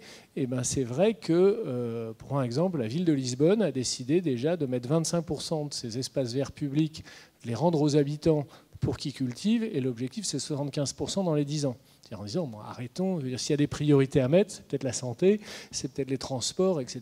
Mais bon, je veux dire, faire pousser des tondeuses à des gens qui polluent, qui embêtent tout le monde, et pendant ce temps-là, on va acheter des trucs pollués dans les supermarchés pour se nourrir et donc aller après se soigner, etc. C'est n'importe quoi. Donc là-dessus, c'est vrai que la démarche est en cours, et vraiment est en cours, et je pense va aller, bon, la ville de Paris est en flèche là-dessus, mais va aller vraiment de façon exponentielle. Et par rapport à ça, il y a des éléments de forts. Quelqu'un parlait tout à l'heure d'éco-conditionnalité, de conditionnalité de... Est-ce que les collectivités, est-ce que les financeurs mettent des conditions de développement durable? Le Conseil régional l'a mis dans toutes ses politiques. Aujourd'hui, le Conseil régional, dans les 10 dernières années, a monté ça en puissance petit à petit. Aujourd'hui, pour n'importe quelle subvention, n'importe quel sujet, il y a un questionnaire de 4 pages sur vos pratiques de développement durable. Donc c'est vraiment un élément très fort et qui est conditionné, je veux dire, qui conditionne les aides. Et puis il y a des financements, parce que c'est vrai que souvent c'est la question. Par exemple, aujourd'hui, quand vous faites une terrasse, on travaille beaucoup là-dessus, parce que nous on anime l'espace, on est en charge d'animer le contrat de bassin, donc les aides financières sur l'ensemble du territoire Seine-Centrale, donc avec les maîtres d'ouvrage, que ce soit les collectivités, les financeurs, etc., et les acteurs divers et variés. Et de ce point de vue-là, l'agence de l'eau aujourd'hui finance les terrasses végétalisées, puisque ça fait de la rétention en eau, ça évite effectivement les pollutions. Donc aujourd'hui, il y a y compris des mécanismes forts et qui sont durables, ceux-là, de ce point de vue-là, puis pour vraiment entraîner la dynamique. Donc on est vraiment dans une démarche qui, de mon point de vue, avance bien, quoi. Merci beaucoup. Donc on a fait ce petit tour que je souhaitais. Une dernière question, monsieur. Merci. Je voulais en fait aborder le sujet du gaspillage alimentaire, puisque vous avez abordé. Alors j'aurais souhaité en fait savoir si vous aviez l'intention d'intégrer sur cette problématique-là en fait un cercle vertueux. Alors je m'explique. Vous êtes un hôpital, par exemple, vous avez 500 établissements. Ces 500 établissements en fait ont des fournisseurs qui donc en gros, si on va jusqu'au bout de la chaîne, ce sont des agriculteurs. Les agriculteurs en fait aujourd'hui sont touchés par tout un tas de problèmes, entre autres l'empoisonnement. Je suis administrateur en fait de Génération Future, donc c'est un sujet que je connais assez bien. Et donc j'aurais souhaité savoir si dans le projet que vous menez là sur ce point précis, vous avez prévu par rapport au gaspillage alimentaire de remplacer en fait tous les aliments qui sont aujourd'hui fournis aux hôpitaux par des produits sains. Alors je dis pas en fait volontairement AB parce que AB est un logo, donc sain. Donc évidemment le plus possible local, comme par exemple la ville de Barjac qui a lancé ce projet-là, pas pour les hôpitaux mais en tout cas pour les écoles. Et donc ça permettrait de faire d'une pierre en fait plusieurs coups. Le premier, c'est évidemment avoir moins de patients dans vos hôpitaux, puisqu'ils ne seront plus en fait issus du monde agricole, du moins on l'espère. Alors j'ai cité le monde agricole, mais il y a aussi le monde du bâtiment, parce qu'on peut faire exactement la même chose, la boucle vertueuse. Et donc après, évidemment, je pourrais aller plus loin, mais j'aurais souhaité en fait donner un petit élément par rapport à des conférences que j'ai suivies hier et avant-hier. Dans la mairie du 6e arrondissement, il y avait en fait le Cassi Graoni, qui est en fait un homme, un Brésilien, donc issu en fait d'un peuple qui sont aujourd'hui vraiment très menacés.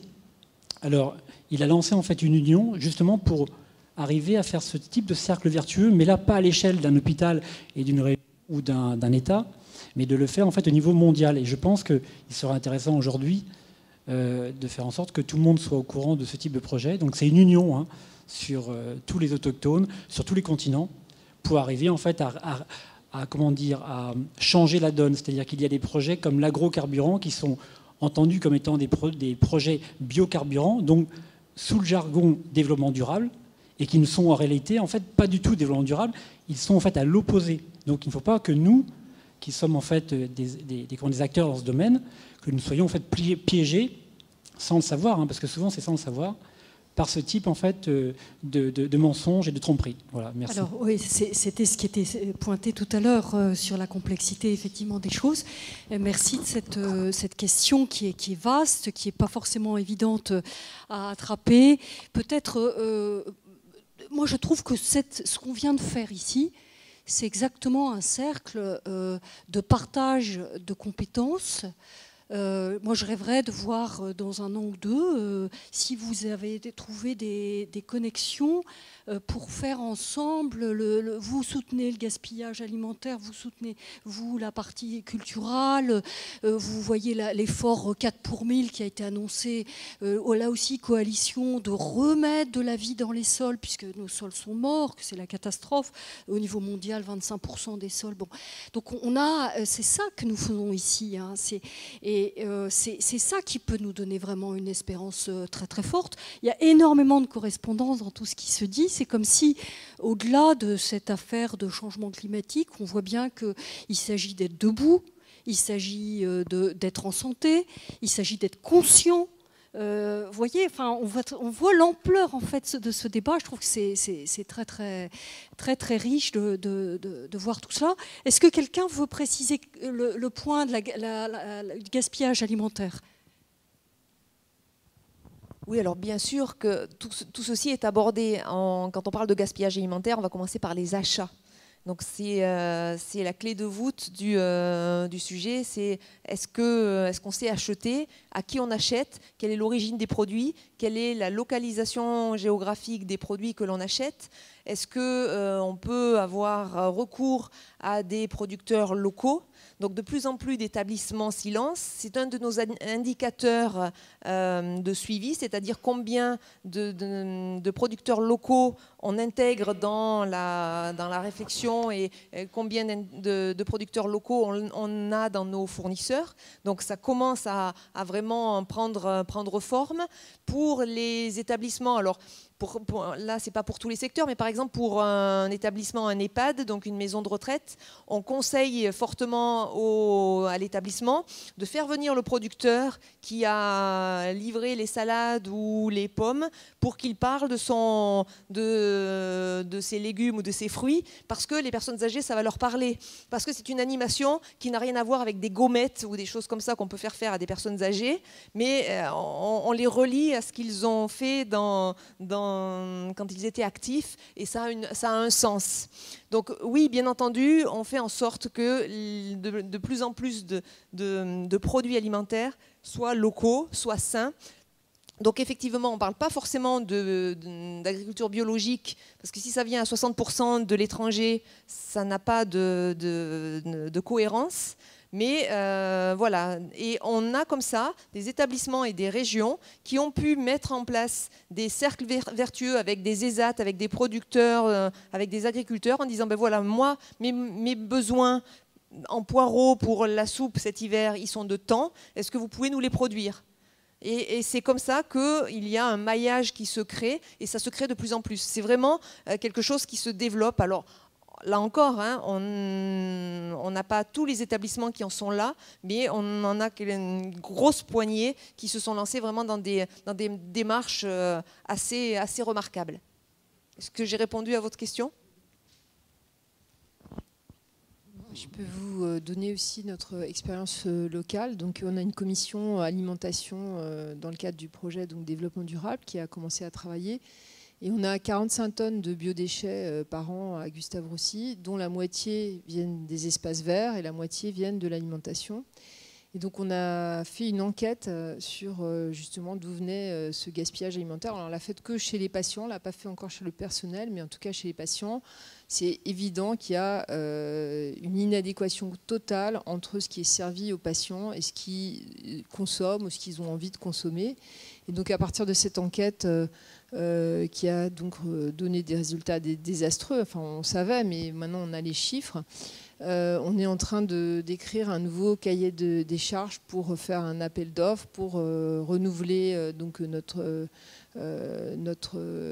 l'alimentation des patients. Et en particulier, on va essayer d'aller vers quelque chose moins de quantité, mais meilleure qualité, voire label bio, voire... Alors, Faire du local à Villejuif, c'est un petit peu compliqué, encore qu'en Ile-de-France, il y a quand même pas mal de producteurs, mais c'est aussi ce qu'on veut mettre dans le cahier des charges, en sachant que, bon, après, il y a aussi des problèmes de coûts et qu'on va devoir aussi voilà, s'aligner sur ce que veut la direction. Mais c'est une démarche qu'on a eue et qui, effectivement, je pense, va porter des fruits.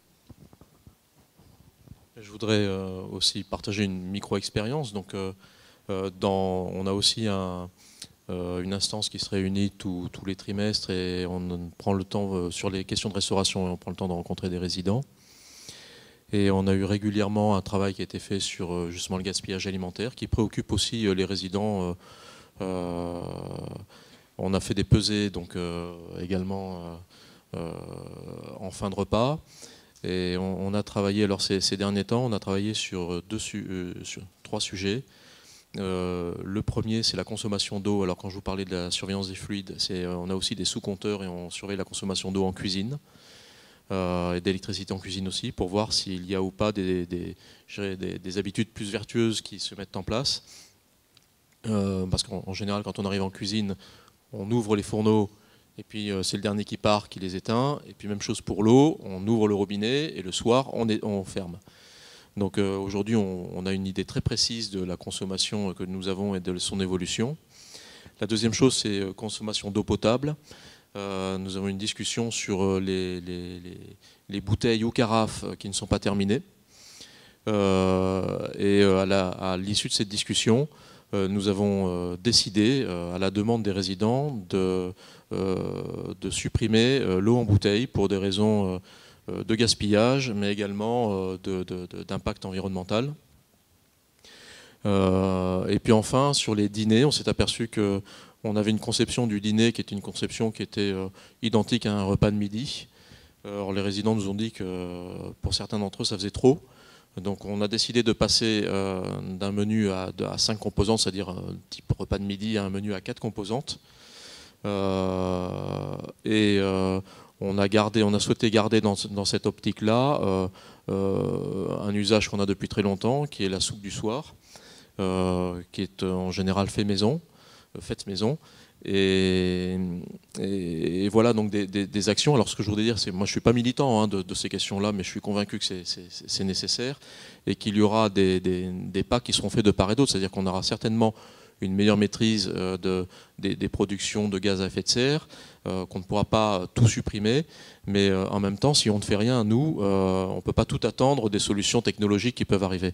Je voudrais juste dire une petite chose qui, moi, a vraiment un micro-signal qui a attiré mon attention, c'est que quand se sont mis en place des initiatives sur la RSE dans la fédération hospitalière dont je fais partie, j'ai vu surtout des jeunes venir. Alors je disais déjà tout à l'heure que les jeunes étaient notre développement durable, puisque ce sera la génération suivante.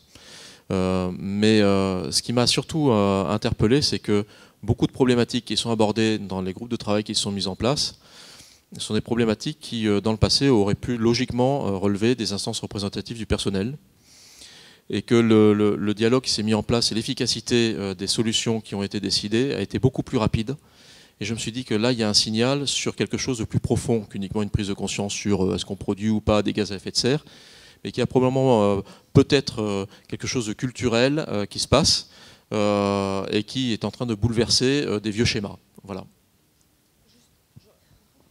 Juste une dernière chose par rapport à la COP21 et une proposition que nous avons faite à nos adhérents, c'est pendant cette COP21 de proposer des menus bas carbone dans les établissements pour que éveiller les consciences des patients et du personnel sur ce qu'est un menu bas carbone et sur les avantages qu'il a pour lutter contre le changement climatique, par exemple.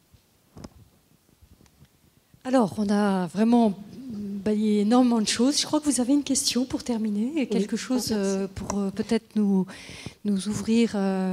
Alors très bien. Moi, je vais poser ma question en évacuant les émotions que j'ai en vous écoutant depuis à peu près 1 heure, et ça a été très agréable. Je trouve que le paradoxe des émotions en fait que j'ai eu voilà, révèle une question que j'ai envie de vous poser à vous dans votre ensemble. Donc ces émotions, c'est à la fois un sentiment vraiment d'espoir, d'optimisme, parce qu'on sent énormément d'énergie positive et une véritable prise de conscience. Et je pense que je crois beaucoup qu'elle est collective aujourd'hui. Et des actions extrêmement courageuses, donc, qui vont dans le bon sens, et beaucoup de créativité aussi. Donc au-delà de la dimension technique, il y a vraiment une valorisation de l'initiative locale, de l'initiative individuelle et de l'imaginaire humain pour reproduire d'autres schémas, comme vous l'avez dit. Et en même temps, un grand sentiment de désespoir et de pessimisme, que je partage très sincèrement avec vous aussi, lorsqu'on monte à l'échelle plus globale, qui est en fait effectivement cette machine, hein, parce qu'on peut parler de ces termes, cette machine qu'on a mise en place depuis un certain nombre d'années, et ce sentiment que toutes ces initiatives locales, aussi belles soient-elles, ralentissent la machine, mais ne la remettent pas encore en cause et ne permettent pas encore de mon ressenti. Une fois de plus, volontairement, je parle des émotions et pas de la tête qui a construit la machine déconnectée à la nature. Et donc, on n'arrive pas encore à percevoir quels sont les paradigmes sur lesquels nous devons travailler en priorité pour que cette machine se renverse. Et donc, ma question est la suivante. En tant qu'acteur de terrain, avec l'expérience que vous avez, et puis en tant qu'acteur engagé et parmi les premiers engagés certainement, au vu du travail que vous avez fait, quelle est votre vision dans 20-30 ans, d'abord de l'évolution de l'économie durable, et quels sont les paradigmes selon vous à travers votre expérience, et là j'appelle aussi à vos émotions, quels sont les paradigmes selon vous sur lesquels nous devrions travailler en priorité pour renverser cette machine? Alors on a des questions, si on commence à y répondre, on est encore là dans 2 heures. Est-ce que vous voulez continuer pendant 2 heures? Non, c'est un vrai point. Je trouve que vous nous faites un point d'orgue qui est tout à fait bienvenu pour clôturer la soirée. C'est une question immense. Moi, je vous propose qu'elle nous travaille au sens de l'émotion dont vous avez parlé. Mais je vous remercie parce que c'est vraiment une ouverture la plus importante qu'on pouvait imaginer pour la soirée, que évidemment on est très sensible à ce double mouvement qu'on abrite tous, de vouloir espérer, de s'impliquer dans des choses et de considérer le désastre dans le monde aujourd'hui. Je voudrais terminer juste en disons quelque chose qui me semble évident dans ce qui s'est dit là. Il se fait que dans un débat que j'ai réalisé à la mairie du 2e arrondissement, est venue une personne de l'ESSEC qui nous a parlé d'un indicateur de relation. Elle travaille avec les grands groupes, indicateur de lien. Et je me dis que dans le travail de chacun, chacun a ses indicateurs, il y a des indiciats pour l'agriculture, il y a et indicateurs de développement responsable, de RSE. Enfin bon. Et moi, à Vivagora, on a cherché un moment dans l'innovation, des indicateurs d'innovation responsable. Bon. En fait, c'est la question de monsieur, c'est votre question, c'est effectivement...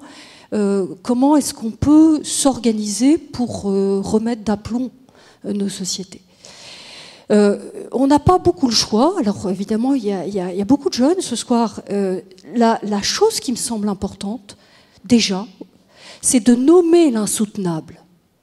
Ne pas rester en disant « oui, je me tais » comme si c'était normal. Et en fait, tous les jours, la quantité de choses qui sont insoutenables. Et je dis ça pour l'hygiène, pour nos enfants. Parce qu'il y a beaucoup de choses qui ne vont pas dans notre manière de nous considérer les uns avec les autres. Je regardais un film, le fameux film « Le soulèvement de la vie » de Bernard Clavel, 1975. Vous ne vous aimez pas, vous ne vous regardez pas. Il décrivait la société qui se... J'ai vu en entrant qu'on était dans un lieu de convivialité. Donc, vous voyez comme c'est ça qui s'inverse. c'est là-dessus que vous misez. Je crois que le moment est suffisamment traumatisant au niveau international pour que des énergies, les alliances puissent vraiment se mettre en place. Donc, bien sûr, il faut être lucide, mais il faut aussi que nos énergies soient à l'œuvre, vous l'avez dit magnifiquement. Je voudrais juste aussi dire que votre affaire de la référence à la nature, moi je suis biologiste de formation, je pense que l'exemple de ce qu'est la nature dans son fonctionnement, quelqu'un a dit une pierre 4 coups, une pierre 5 coups tout à l'heure, c'est ça ce que fait la nature, multifonction.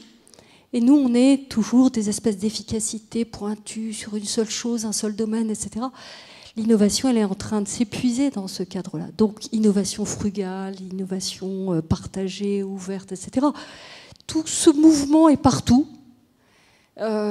pourvu qu'on ait les capteurs pour se dire que ça existe. Alors, il y a aussi les médias positifs, entre guillemets, j'aime pas beaucoup ce mot, mais en tout cas des médias qui nous montrent ce visage-là. Nous essayons avec Up Magazine de travailler à cela.